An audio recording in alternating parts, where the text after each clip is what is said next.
আপনি কি ভুলের ঊর্ধ্বে? সমালোচনার জবাব আপনি দেন না কেন? ভাই, আমরা ভুলের ঊর্ধ্বে না, আলহামদুলিল্লাহ, এটা তো আমরা স্বীকার করি। আর সমালোচনার জবাবের ক্ষেত্রে আমাদের একটা মূলনীতি আছে, এটা জানা থাকা দরকার। আসলে মূলনীতিটা হলো যে আমাদের যদি কেউ কোনো ভুল ধরে, আমরা সবসময় চেষ্টা করি যে ভুল ধরাটা কি যথাযথ হয়েছে নাকি অমূলক হয়েছে। একটা হলো যে অযথাই তেনা পেঁচানো, অযথাই একটা বিষয় নিয়ে আপনার বিতর্ক সৃষ্টি করার চেষ্টা করা।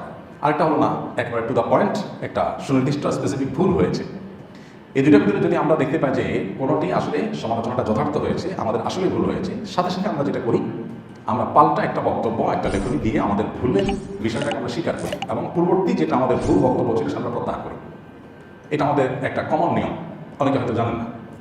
এর আগে আমরা আর্টিফিশিয়াল মেহেদি এটা ব্যবহার করলে উজু হবে কিনা আমরা বলেছিলাম উজু হবে না, কিন্তু পরবর্তীতে আমরা এটা নিয়ে আরও পড়াশোনা করলাম, বিভিন্ন ওলামা ইকরামের ফতোয়া আমাদের সামনে আসলো, তখন আমাদের কাছে পরিষ্কার হয়ে গেছে যে আমাদের আগে একটা ভুল ছিল। আর্টিফিশিয়াল মেহেদি এটা ব্যবহারের ফলে আমাদের ত্বকের উপরে যে আলাদা একটা স্তর পড়ে যায়, লেয়ার পড়ে যায়, মনে হয় লেয়ার পড়ে গেছে বলে মনে হয়, এবং সেটা দেখা যায় খসে খসে পড়ে। তো এটার কারণে ওজু হবে না আমরা বলতাম, কিন্তু পরবর্তীতে আমরা এটা নিয়ে আরও ঘাটাঘাটি করলাম, জানাশোনা যখন আরও বাড়লো তখন দেখলাম যে না, এটা আসলে কেমিক্যালের কারণে চামড়ার উপরে থাকে একটা সূক্ষ্ম লেয়ার আসলে পুড়ে এটা পড়ে যায়। এটা মূলত ওই আর্টিফিশিয়াল মেহেদির কারণে লেয়ার তৈরি হয়েছে, যার কারণে চামড়া পানি পৌঁছাচ্ছে না, বিষয়টা সেরকম না। বিষয়টা যখন ক্লিয়ার হয়ে গেল, এই বিষয়ে দেশের বাইরে অন্যান্য আমাদের ফতোয়া যখন আমাদের সামনে চলে আসলো, তখন আমরা আমাদের আগের বক্তব্য প্রত্যাহার করে নিয়েছি। আমাদের পেজ চ্যানেল থেকে সেই ভিডিওগুলো শুনিয়ে নতুন করে ভিডিও আমরা সেখানে আপ করে দিয়েছি। এবং মজার বিষয় হলো, আমাদের ইউটিউব চ্যানেলে প্লেলিস্টের মধ্যে একটা প্লেলিস্টের নামকরণই করা আছে এরকম আমাদের ভুল উক্তি বা বক্তব্যগুলো, অর্থাৎ আমাদের শত শত হাজার হাজার প্রশ্ন উত্তরের মধ্যে যেগুলো ভুল হয়েছে সেগুলোকে আমাদের প্লেলিস্টে রেখে দেওয়া হয়েছে, যাতে করে মানুষ আমাদের ভুল দ্বারা বিভ্রান্ত না হয়, সেখান থেকে যাতে মানুষ সঠিকটা নিয়ে নিতে পারে। তো আমাদের কোনো সমালোচনা যদি যথাযথ হয়, মনে হয় আমাদের কাছে যে আসলে এটা আমাদের ভুল হয়েছে, তো সাথে সাথে আমরা সেটা নিজেরা সংশোধন করি, এবং সংশোধন করতে আমরা দেরি করি না, যত দ্রুত সম্ভব সেটা আমরা করি। আর এটা ইসলামের একটা সৌন্দর্য। আমরা তো সাধারণ মানুষ, আমরা তো তালিম ইলম মানুষ। বড় বড় ইমামগণের যে সমস্ত বক্তব্য ছিল, মাসআলা ছিল, অবস্থান ছিল, সেগুলো থেকে তারা ফিরে এসেছে, এরকম হাজার নজির আছে, লাখো নজির আছে। তাদের ফিরে আসাটা অবশ্য বেশিরভাগ ক্ষেত্রে ইস্তেহাদি কারণে, আবার অনেকের ভুল থেকে ফিরে আসা বা নিজের অবস্থান থেকে ফিরে আসাটা ছিল আপনার ইনফরমেশনগত গ্যাপের কারণে, যে একটা জানা ছিল না, তিনি জানছেন, তিনি ফিরে আসছেন। আরেকটা হলো যে না, একটা বিষয়কে তিনি এক অ্যাঙ্গেল থেকে দেখলেন, পরবর্তীতে ভিন্ন অ্যাঙ্গেল থেকে দেখলেন, তার কাছে মনে হলো এটা পরিষ্কার, এটা সঠিক, ইস্তেহাদগত ব্যাপার, বড় ইমামদের কথা বলছি। এই জন্য তাদের দেখবেন যে একই মাসআলার ক্ষেত্রে কয়েকটা মত আছে, একটা মত আগের ছিল আর একটা মত পরের হয়েছে। এটা ইসলামের সৌন্দর্য। শেখ নাসিরুদ্দিন আলবানী রহমতুল্লাহি আলাইহি সমকালীন যুগের মুহাদ্দিসের মধ্যে বেশ সুপরিচিত একজন মুহাদ্দিস। হাদিস নিয়ে তার অনেক কাজ, বিপুল পরিমাণ কাজ আছে, আমরা জানি। তো এত বেশি কাজ, এত বেশি আপনার কর্মযজ্ঞ, এত বেশি তালিফাত, লেখালেখি, তার বড় বড় মানে ভলিউম এক একটা সাবজেক্টের উপরে তার বই লেখা, কিতাব লেখা। এরপরও তার জীবনে যে সমস্ত মতামত থেকে তিনি ফিরে এসেছেন, আগেরটা তিনি সঠিক মনে করেননি, পরেরটা সঠিক মনে করছেন, এই মতামতগুলোকে কয়েক ভলিউমের একটা কিতাবে লেখা হয়েছে, যেটার নাম হলো তারাজুআতুল আলবানী, সম্ভবত 4 খণ্ডের একটা কিতাব। মানে কতগুলো একত্র হয়েছে। তো এটা ইসলামের সৌন্দর্য। আমাদের কোনো ভুল কেউ ধরলে প্রশ্নকর্তা ভাই যেরকম মনে করছেন যে আমরা কোনো পাত্তা দেই না, আসলে ব্যাপারটা সেরকম না। কোনো ভুল যদি মনে হয় যে আমাদের আসলে ভুল হয়েছে, ইনফরমেশন একেবারে সুস্পষ্ট ভুল, আমরা সেটার সাথে সংশোধন করি। এরকম নজর আপনি আমাদেরকে যারা নিয়মিত ফলো করেন তারা দেখবেন যে অহরহ আমাদের এই যেমন প্রশ্নোত্তরের সেশন যেগুলো হয়েছে আমাদের পেজে লাইভ অনুষ্ঠানে 200, এখন প্রায় 250 মতো, 250 হতে যাচ্ছে পর্ব। তো প্রত্যেকটা পর্বে যদি এভারেজে আমরা 50 থেকে 60টা প্রশ্ন উত্তর দিই, সেক্ষেত্রে কত হাজার প্রশ্ন হয়। আর অন্যান্য যত প্রশ্নোত্তরের সেশন আছে সব একসাথে করলে হয়তো আমাদের 20-30 হাজার প্রশ্ন উত্তর পর্যন্ত মিনিমাম দেওয়া হয়েছে। এই 20-30 হাজারের ভিতরে আমাদের 20-50টা বা 100-150টা মাসআলাতেও ভুল হওয়াটা অস্বাভাবিক নয়। আমরা মানুষ, সেই হিসাবে আল্লাহ মাফ করুক, অহংকার থেকে আমাদের কোনো কেউ সমালোচনা করবে, আমরা সাথে সাথে করি। কিছুদিন আগে আমাদের একটা গত রমজানের একটা বক্তব্যের পর এক ভাই আমাকে একটা ক্লিপ দিলেন, যে আমরা বলেছিলাম যে ফিতরা, রমজানে ঈদেতে যে আমরা ফিতরা আদায় করি, যাকাতুল ফিতর বা সাদকাতুল ফিতর, এটা হাদিসের ভাষ্য হলো মান আত্তাহা ক্বাবলা সালাতি ফাহিয়া সাদাকাতুন মাকবুলা ওয়া মান আত্তাহা বা'দা সালাতি ফাহিয়া সাদাকাতুন মিনাস সাদাকাত।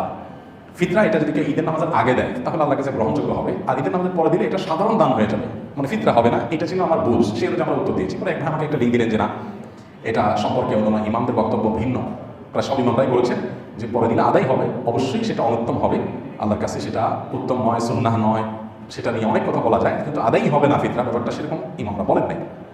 পরে আমরা দেখলাম যে হাদিসের বিভিন্ন ব্যাখ্যা ওলামা ইকরাম করেছেন, আমরা সেটার সাথে সাথে প্রত্যাহার করে পাল্টা বক্তব্য দিয়েছি। তো এটা আমাদের একটা রুটিন কাজ, যেটা হয়তো অনেকে জানেন না, এই জন্য মনে করেন যে আমরা বোধহয় কোনো সমালোচনার আমলে নেই না, আমরা বোধহয় সব জানতা শমশের ভেবে বসে আছি না। আমাদের ভুল ধরলে কেউ আমরা খুব শ্রদ্ধার সাথে সেটাকে মেনে আমরা স্বীকার করি, তবে এটা নিয়ে খুব বেশি হইচই করার কোনো প্রয়োজন আছে আমরা মনে করি না।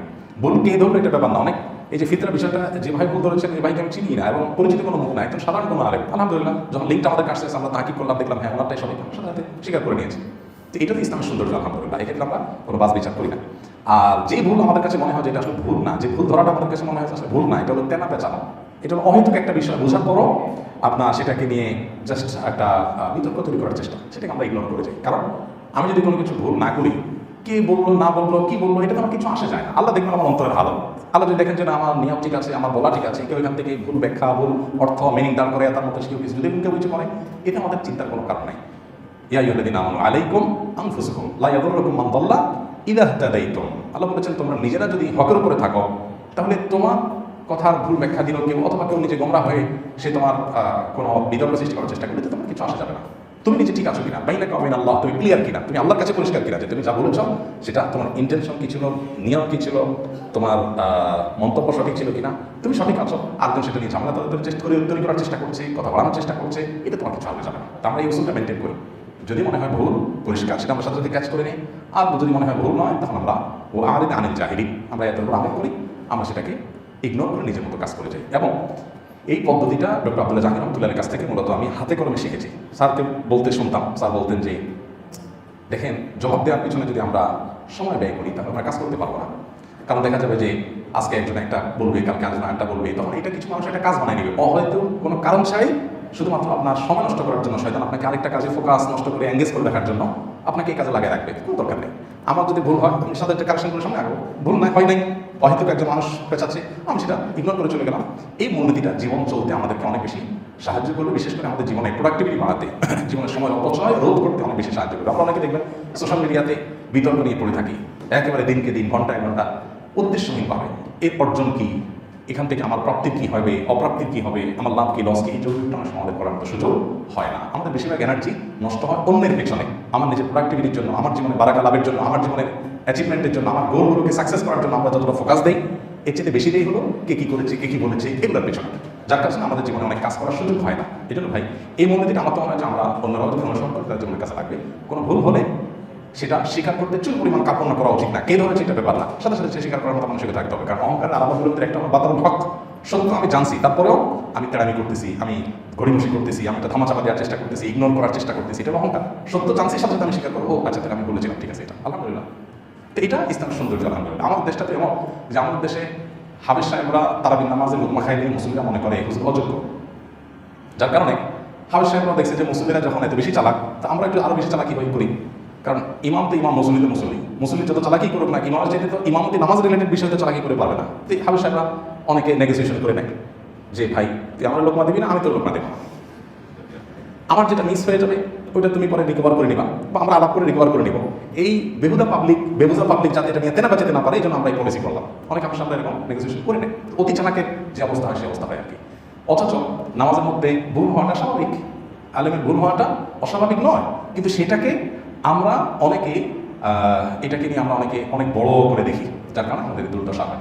আপনি হারাম শরীফে দেখবেন মক্কাতে ইমাম সাহেবদের অনেকের কেরাতে ভুল হয়, এমন ভুল হয়, সূরা কাফিরুনের মধ্যে ভুল হচ্ছে বারবার লোক মানে ছেড়ে হতে পারতেছেন না। সূরা ফাতিহাতে একবার ভুল হওয়ার রেকর্ড আছে। তারপরে যে আরো এমন ভুল আছে যে 3বার 4বার লোকমা দিচ্ছে আর লোকমা নিতে পারতেছেন না, এই অবস্থা। তারপরে উনি ওইভাবে নামাজ পড়তেছেন, কোনো অসুবিধা হচ্ছে না, ওনার চাকরির কোনো অসুবিধা হচ্ছে না। আমার দেশ হলে এই ইমাম 1 মাসের ভিতরে বিদায় হয়ে যেত।